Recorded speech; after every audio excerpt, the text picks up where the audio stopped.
오늘날 자본주의 사회에서 가장 주목받고 있는 세계 최고 기업 가운데에 세계 최강의 투자은행인 골드만삭스라는 기업이 있습니다. 또한 세계 최고의 컨설팅 업체인 맥킨지라는 기업도 있습니다. 그리고 글로벌 리더를 배출하는 MBA 경영학 석사 과정인 명문인 하버드 비즈니스 스쿨이 있습니다. 이들 기업이나 학교에 대한 부정적인 이미지를 가지고 있는 사람들도 있겠지만은 그래도 자기 분야에 있어서 세계 최고임에 틀림이 없는 회사들이고 또 학교들입니다. 하버드 비즈니스 스쿨을 다니는 학생의 출신 기업을 살펴본 통계적으로 내어본 결과를 보니까 1위와 2위를 맥킨지와 골드만삭스가 차지하고 있다고 했습니다. 그리고 이곳에서 2년 과정 모두 마친 졸업생들의 진로를 보면 역시 1위와 2위가 이 두 기업인 골드만삭스와 맥킨지라고 합니다. 맥킨지와 이 골드만삭스 그리고 하버드 비즈니스 스쿨 출신들은 미국과 유럽을 비롯하여서 전 세계 산업계와 또 금융계와 정치계로 진출하여서 네트워크를 형성하고 서로에게 서로 영향을 주고 있다고 합니다. 다시 말해서 이 골드만삭스나 맥킨지나 하버드 비즈니스 스쿨에서 이들 속에서 통하는 상식, 이들 가운데 있는 그 룰이 부지불식간에 전 세계의 산업계나 금융계에서 거대한 영향력을 발휘하고 있다고 이야기를 합니다. 한 사람이 골드만삭스에 취업을 해서 일을 하다가 스스로 퇴사를 했습니다. 그리고 하버드 비즈니스 스쿨에 들어갔습니다. 거기서 열심히 공부를 마친 다음에 다시 맥킨지에 취업을 해서 일을 했습니다. 그러니까 오늘날 세계 최고라고 하는 이 골드만삭스와 그리고 맥킨지와 그리고 하버드 비즈니스 스쿨을 다 이렇게 섭렵한 사람이지요. 이 사람이 자신의 경험을 토대로 해서 글을 하나 적었습니다. 그 제목이 번역으로 세계 최고의 인재들은 왜 기본에 집중할까라는 책입니다. 그의 그 책에 의하면은 세계 최고의 기업과 학교에서 일하고 공부하면서 직접 자신이 경험했던 그들 세계의 공통된 사고방식과 가치관과 그 업무 방식을 나름대로 이제 정리를 했는데 거기에는 하나의 분명한 공통점이 있다는 것을 깨달았습니다. 그 공통점은 기본에 철저하라라는 겁니다. 그들이 말하는 기본이라는 것은 그 책에 따르면 4가지입니다. 하나는 인간관계를 소중히 여기는 겁니다. 다른 사람과의 어떤 이해관계를 초월하여서 진정한 인간관계를 귀하게 여긴다는 것이죠. 또 다른 하나는 자기 개발을 평생토록 지속한다는 겁니다. 그리고 3번째가 하루도 빠짐없이 성과를 낸다는 겁니다. 그리고 4번째가 글로벌 마인드를 한순간도 놓치지 않는다고 했습니다. 구체적인 내용은 그 책을 보시면 관심 있는 분은 아시게 될 것이고 우리 20대나 30대 사회 초년생들에게는 많이 유용하지 않겠나 생각을 합니다. 제가 이렇게 말씀드리는 이유는 사실 다른 데 있습니다. 이 책을 읽으면서 질문이 하나 왔습니다. 그럼 우리 그리스도인의 기본은 뭘까라는 거죠. 그리스도인의 기본은 뭘까요? 우리 그리스도인 역시도 이 땅에서 신앙생활을 하면서 기본에 철저하게 따른다면 우리의 인생은 성공적일 수 있을 것이라고 생각합니다. 인간관계도 소중하고 자기개발도 소중하고 성과를 내는 것도 중요하고 글로벌 마인드를 갖는 것도 중요한데 그것은 일반 사회 속에서 중요하다고 느끼는 것이고 또한 일부는 교회 안에서도 중요하겠지만 그러나 그리스도인으로서의 기본은 그것이 아니라고 생각이 듭니다. 그럼 우리 그리스도인의 기본은 뭘까? 그 생각이 들었습니다. 사람마다 생각하는 것이 다를 수가 있겠지만 오늘 본문의 말씀을 보면서 그리스도인의 기본은 하나님을 바라보는 것이다. 하나님을 보는 것이다 라는 거죠. 어떤 경우에라도 환경을 초월하여서 환경을 다스리시는 하나님을 믿음의 눈으로 바라보며 살아가는 것이 그리스도인의 가장 기본입니다. 그런데 이것이 결코 쉽지 않는 이유는 인간은 너무나 환경의 영향을 잘 받기 때문입니다. 실제로 있었던 사건을 토대로 만든 영화인 엑스페리먼트라는 영화가 있었는데요. 그 내용은 14일 동안 스탠포드 대학교에서 교도소를 임의로 만들어 가지고 간수와 죄수를 모집해서 그 안에서 일어나는 사건을 중심으로 인간의 심리를 연구하는 실험을 내용으로 하는 겁니다. 실험을 위해서 사람들이 모집되어졌고 연구팀들은 이것저것 상황을 따져서 사람을 뽑았습니다. 그래서 간수 8명을 뽑고 죄수 12명을 뽑았습니다. 그리고 그들이 외부와의 접촉을 끊고서 그 교도소 생활을 하는 내용이에요. 죄수나 간수로 뽑힌 사람들은 별 그렇게 특별한 사람들이 아니었습니다. 아주 극악무도한 사람이 거기에는 없었습니다. 과거 전적이 감옥소에 가서 죄수였다거나 혹은 과거 전적이 감옥소의 교도소에서 어떤 그 간수의 역할을 했던 사람들이라거나 그런 사람들을 뽑은 게 아닙니다. 그저 주위에서 평범하게 볼 수 있는 옆집 사람 같은 일상적인 삶을 살아가는 평범한 보통의 사람들을 그렇게 뽑아서 어떤 사람에게는 죄수의 역할을, 어떤 사람에게는 간수의 역할을 그렇게 주었던 겁니다. 그러니까 실험을 해도 별로 그 모의 교도소, 감옥 안에서는 큰 사건이 일어날 것 같지 않는 그런 사람들을 뽑은 거예요.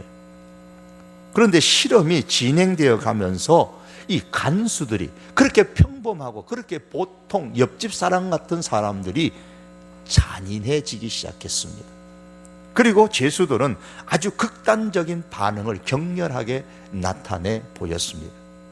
결국 그 영화는 14일 동안 실험을 할 계획이었는데 그 영화 속에서는 14일 동안 실험을 하려고 했는데 실험 5일 만에 사람을 죽이고 사람이 죽는 아주 극단적인 상황이 발생한 겁니다.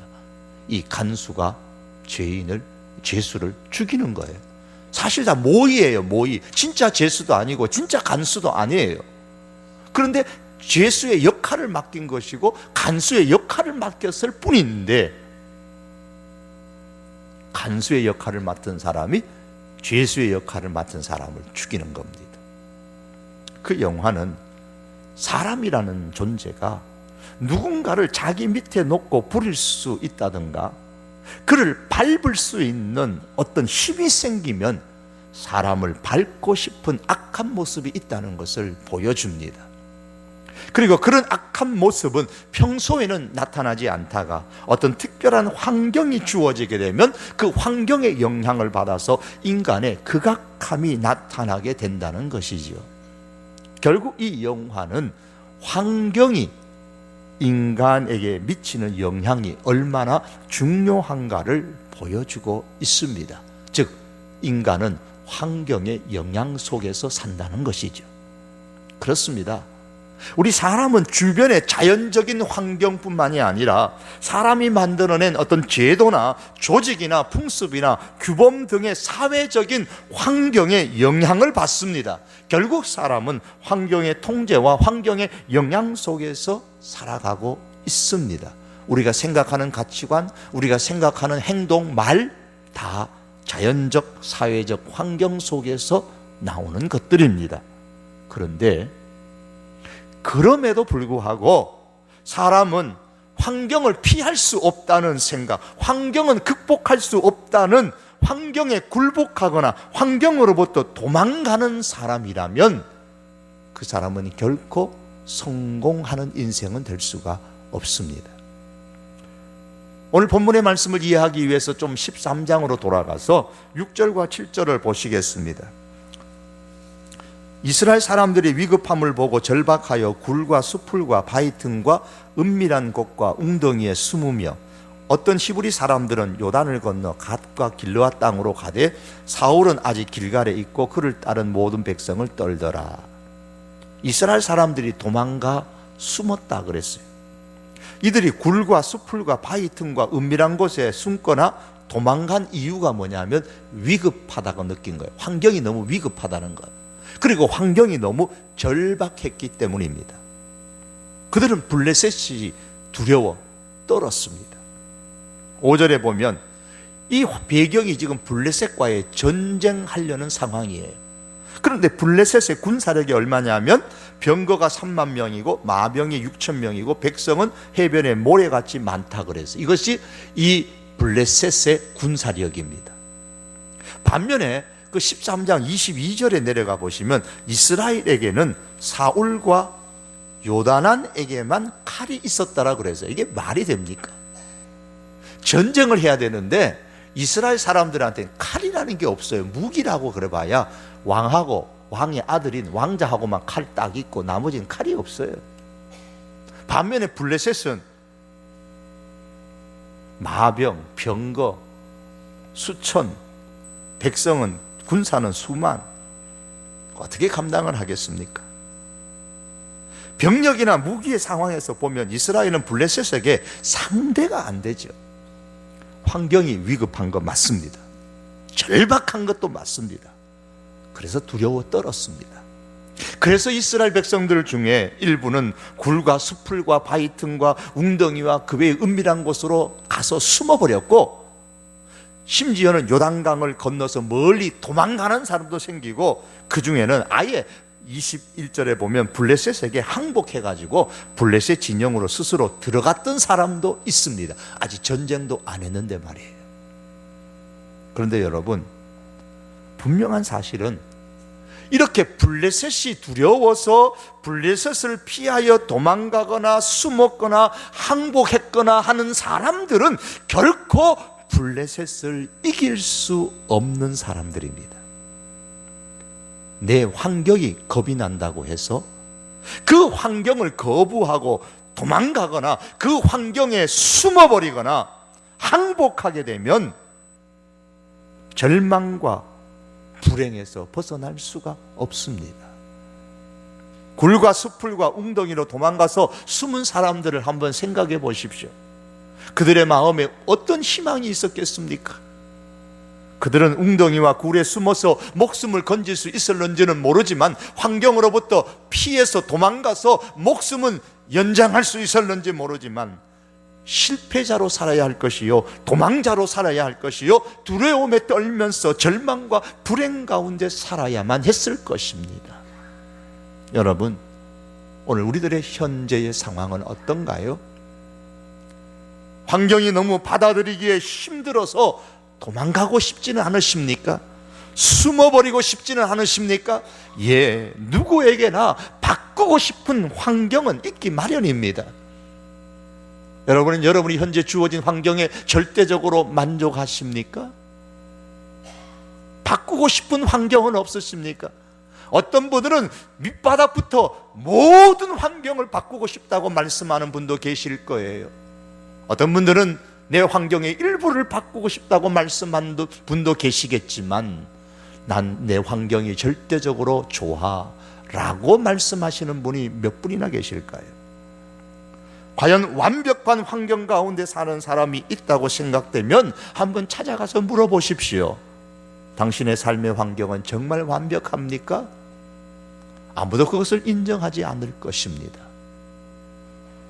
인생의 실패자는 자기에게 주어진 그 환경이 두려워서 그 환경을 피해 숨고 도망가고 항복하는 사람입니다.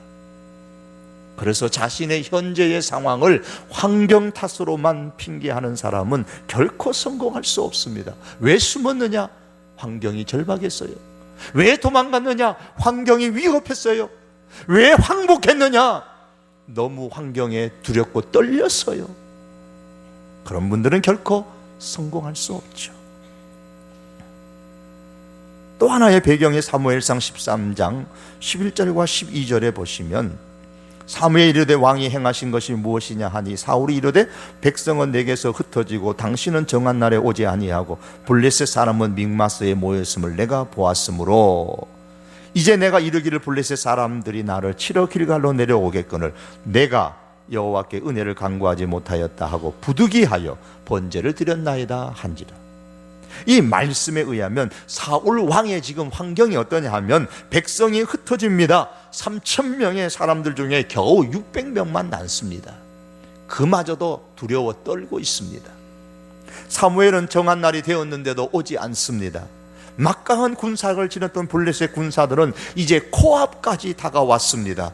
그렇습니다. 사울 왕의 한 말은 다 사실이었습니다. 그는 자신이 직면한 상황을 정확하게 이해하고 바라보고 있었습니다. 하나도 틀리지 않았습니다. 그래서 사울은 말합니다. 내가 부득이하여 상황이 상황인지라 부득이하여 그랬다는 거예요. 사울은 자기에게 주어진 환경을 극복하지 못하고 그 환경을 지금 탓하고 있습니다. 자신이 하지 말아야 될 제사를 자신이 드리면서 자기가 무엇을 잘못했는가를 깨닫기보다는 환경이 이러하기 때문에 내가 했다고 환경 탓으로 자기의 행동의 원인을 돌리고 있습니다. 우리는 우리 자신에게 늘 이런 말을 종종 합니다. 어쩔 수 없었어. 누구라도 내 입장이 나면 그 상황에서 나와 같이 행동을 했을 거야. 환경이 이런데 어쩌겠어. 사울의 입장에서 사울의 환경을 한번 생각해 봤습니다. 여러분 한번 생각해 보세요. 어쩌면 상황이 조금이라도 나아지는 모습이 보이지 않는다면 아마 이 사울은 미쳐버릴지도 모르는 상황이었을 겁니다. 하나님, 하루도 더 못 견디겠습니다. 하나님, 아니 한 시간도 더 못 견디겠습니다. 이러다가는 이런 상황이 지속되면 제가 미쳐버릴 것 같습니다. 이것이 사울에 지금 주어진 환경입니다. 어쩌면 우리들 가운데서도 이런 환경 가운데 상황 속에 계신 분이 있을런지 모르겠습니다. 사랑하는 성도 여러분, 이럴 때 우리가 반드시 기억해야 할 것이 있어요. 내가 바뀌어야 환경이 바뀌는 겁니다. 문제는 그 환경이 아니라 사울 자신에게 있었는데 사울이 그것을 몰랐던 거죠. 문제는 환경이 아니라 환경 가운데 있는 내 자신인 겁니다. 왜 사울이 자신이 행하지 말아야 할 번제를 드렸습니까? 환경만 바라보았기 때문이에요. 환경만 바라보았던 그 자신이 문제였던 겁니다. 사무엘상 14장 52절에 보면 이런 말씀이 나옵니다. 오늘 이제 사건과 좀 이제 사건이 다 끝난 다음이에요. 이 사건이 다 끝난 다음에 사울이 사는 날 동안에 블레셋 사람과 큰 싸움이 있었으므로 사울이 힘센 사람이나 용감한 사람을 보면 그들을 불러 모았더라. 사울의 눈에는 자신을 위협하는 블레셋 사람만 보였습니다. 아주 큰 일을 당할 뻔했죠. 그래서 블레셋을 앞으로 막기 위하여 블레셋과의 전쟁에서 이기기 위하여서 힘센 사람과 용감한 사람은 불러 모아서 군사로 자기 곁에 두었던 겁니다. 왜 그렇게 했겠는지는 너무나 자명하죠. 그렇게 하는 것이 자신의 인생을 지키는 것이고 자신의 왕위를 지키는 것이고 자신의 나라를 지키는 길이라고 생각했기 때문입니다.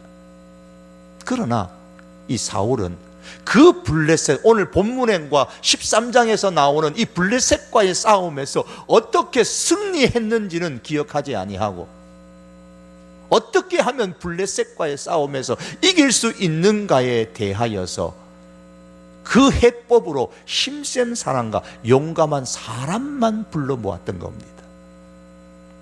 여러분, 우리는 무엇을 보고 무엇을 모으고 있습니까? 과연 우리가 무엇을 보고 무엇을 계획하면서 살아가고 있습니까? 어떻게 하면 내 인생의 안전을 보장받을 수 있다고 생각을 하십니까? 사울의 결말을 우리는 잘 압니다. 신센 사람을 불렀어도, 용감한 사람들을 불러 자기 곁에 수하에 두었어도 사울은 결국에 블레셋과의 싸움에서 이기지 못했습니다. 사무엘상 마지막 장인 31장에 보면 블레셋 사람의 활에 맞아서 심한 중상을, 치명적인 중상을 입었고 마침내 스스로 자결을 하고 그 전쟁터에서 죽고 말았습니다. 환경을 핑계 삼는 사람은, 모든 것을 환경 탓으로만 돌리는 사람은 항상 환경에만 관심을 두고 환경만 바라봅니다. 그래서 그 환경을 바꾸려고 애를 씁니다. 사울도 그랬어요. 그 환경을 한번 바꾸어 보려고. 힘센 군사가 없어서 내가 블레셋에 저렇게 당했었구나. 블레셋에게 안 당하려면 힘센 사람, 용기 있는 사람을 내가 불러야 되겠다, 키워야 되겠다, 그것만 생각하며 환경만 바꾸려고 했었습니다. 하지만 그가 한 가지 결정적으로 놓치는 것이 있었습니다. 환경은 내가 바뀌어야 바뀌는 겁니다.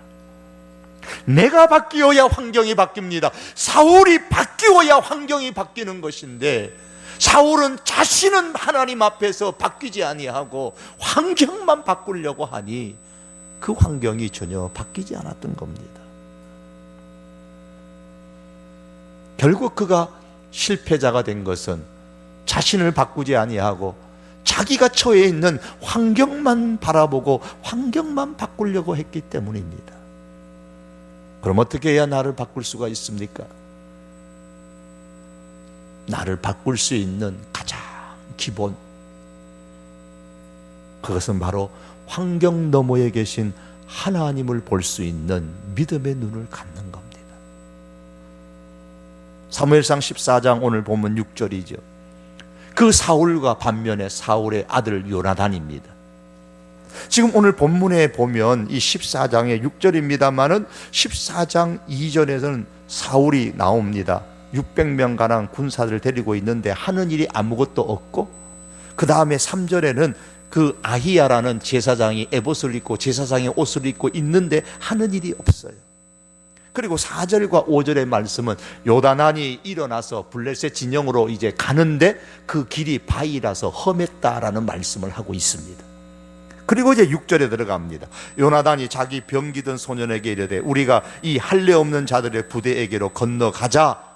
사울을 왕은 가만 손 놓고 있고 제사장도 손 놓고 있고, 그런데 요나단이 자기 부하 한 사람 데리고 건너가자고 말합니다. 여호와께서 우리를 위하여 일하실까 하노라. 일하실지도 모르고 일 안 하실지도 모르고 그런 뜻이 아닙니다. 이 말은 미래에 하나님께서 도우실 것을 확신하는 표현으로 이렇게 종종 사용합니다. 여호와의 구원은 사람의 많고 적음에 달리지 아니하였느니라. 실패는 환경으로 인해 오는 것 같지만 아닙니다. 여호와의 구원은, 승리는 사람의 많고 적음에, 즉 사람의 환경에 달려있는 것이 아니라고 했습니다. 실패라는 것이 환경 때문에 오는 것은 아니라고 했습니다. 사실은 환경에만 관심을 쏟고 있는 그 사람, 그 자신 때문에 생기는 겁니다. 요다난에게도 똑같은 블레셋이 있었어요. 요다난이 경험하고 있는 블레셋은 이스라엘 사람들이 보고 도망가고 숨었던 바로 그 블레셋입니다. 13장 5절에 나오는 것처럼 그 3만 명의 병거와 마병과 수천의 마병과 모래알처럼 많은 그 블레셋 사람, 어찌 요나단인들 보지 못했겠습니까? 그도 보았습니다. 이스라엘 백성들이 그 블레셋의 병력을 보고서 절박하다, 위험하다, 두렵고 떨었던 그 블레셋, 요나단도 보았습니다. 사울 왕이 우왕좌왕하면서 어찌할 바를 몰랐던 그 블레셋, 요나단도 보았습니다. 제사장이 아무것도 할 수 없었던 그 상황을 만들었던 블레셋, 요나단도 보았습니다. 비록 같은 블레셋을 보았지만 요나단은 블레셋만 본 것이 아닙니다. 블레셋 너머에 계시는 하나님을 보고 하나님께 초점을 맞추었습니다. 그러기에 저 할례 없는 자들의 부대 블레셋의 부대로 건너가자 여호와께서 우리를 위하여 일하실 것이다. 여호와의 구원은 환경에 달려있는 것이 아니다라고 그렇게 고백할 수 있었던 거예요. 그렇습니다. 전쟁에서 사람이 많으면 이기고 사람이 적으면 진다는 것은 일상 군사적인 생각이요, 환경만 보는 생각입니다. 많이 공부하는 사람은 성공하고 적게 공부하면 실패자가 된다는 것, 환경만 보는 거예요. 금수저를 가지고 태어나야만 이 땅에서 성공할 수 있고, 흙수저를 가지고 태어나면 이 땅에서 실패할 수밖에 없다고 생각하는 것, 환경만 보기 때문에 그 생각하는 겁니다. 승진하면 승리자가 되는 것이고, 승진하지 못하면 실패자가 된다는 것, 환경만 보기 때문에 나오는 생각입니다. 사랑하는 성도 여러분, 환경만 보지 마십시다. 환경 너머에 계시면서 그 환경을 초월하여 환경을 움직이시고 그 환경을 다스리시는 그 하나님을 우리가 믿음의 눈으로 바라볼 수 있기를 바랍니다. 하나님은 요나단이 싸우고 있는 블레셋보다도 더 크고 강하신 분입니다. 요나단은 그것을 믿었습니다. 그 결과에 14절에 보시면 요나단이 죽인 블레셋의 군사는 20명가량이고 15절에서는 요나단이 일어나서 믿음으로 하나님을 바라보며 블레셋으로 가니까 하나님께서는 지진을 동원하여 블레셋 사람들에게 공포심을 주어 떨게 만드시고 마침내 블레셋이 자기 편끼리 서로 죽이고 죽는 그런 상황이 벌어져 이스라엘이 크게 승리하게 됩니다. 상상할 수 없었던 승리였습니다. 위급하다고 느꼈던, 절박하다고 느꼈던, 두려워 떨었던 그 환경이었는데 그 환경을 극복할 수 있었고 환경을 이길 수가 있었습니다. 사랑하는 성도 여러분, 하나님은 우리가 싸우고 있는 어떤 환경보다 더 크고 강하신 분입니다. 저와 여러분들이 오늘 이 시대에 우리가 절박하다고 느끼고 위급하다고 느끼고 두려워 떨고 있는 그 환경보다 하나님은 더 크고 더 전능하시고 더 위대하신 하나님이십니다. 이 하나님을 믿고 바라볼 수 있기를 바랍니다. 믿음에는 두 가지 종류가 있어요. 하나는 행하는 믿음이요, 하나는 생각하는 믿음입니다. 생각하는 믿음에는 역사가 따르지 않고 행동하는 믿음에는 반드시 하나님의 역사가 뒤따릅니다. 젊은 남녀가 이제 결혼을 했어요. 어느 날 갑자기 아내가 음식이 먹으려고 그러는데 구토가 나서 병원에 가보니까 임신했다는 겁니다. 의사로부터 임신했다는 소리를 들은 이 젊은 부부는 궁금했습니다. 한편으로는 기쁘고 한편으로는 걱정이에요. 누구를 닮았을까? 남편 닮았을까? 아내 닮았을까? 이 아이를 어떻게 키울까?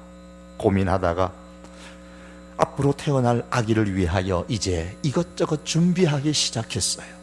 아기 양말도 준비하고 아기 배내 저고리도 준비하고 젖병도 준비하고 아기 침대도 준비하고 이거 약간 하나 사 모으기 시작했어요. 왜 그렇게 하지요? 왜 그렇게 합니까? 아기가 이제 곧 태어날 것을 분명히 믿기 때문입니다. 믿지 않았다면 상상 임신일 거야. 의사가 그래도 아마 상상 임신일 거야. 안 그러면 준비하지 않았겠지요. 믿었기 때문에 지금 행동하는 거예요. 무슨 행동이요? 배내저고리도 준비하고 양말도 준비하고 옷도 준비하고 젖병도 준비하는 겁니다. 행동하는 거예요. 그렇습니다. 하나님을 참으로 믿는다면 그 다음에는 행동이 뒤따라오는 것은 너무나 당연한 겁니다. 사무엘상 14장에 나오는 환경 너머에 계신 그 하나님을 믿었던 요나단, 어떻게 행동했습니까? 가만히 앉아서 블레셋을 쳐다보며 하나님은 블레셋 너머에 계셔서 저 블레셋도 주관하시는 하나님이시지, 그렇게 생각만 하지 않았습니다. 오늘 1절 말씀에 그는 행동으로 옮깁니다. 우리가 건너편 블레셋 사람들의 부대로 건너가자. 그 블레셋이 공격해 온다는 소문만 듣고도, 소식만 듣고도 도망갔던 그 블레셋인데,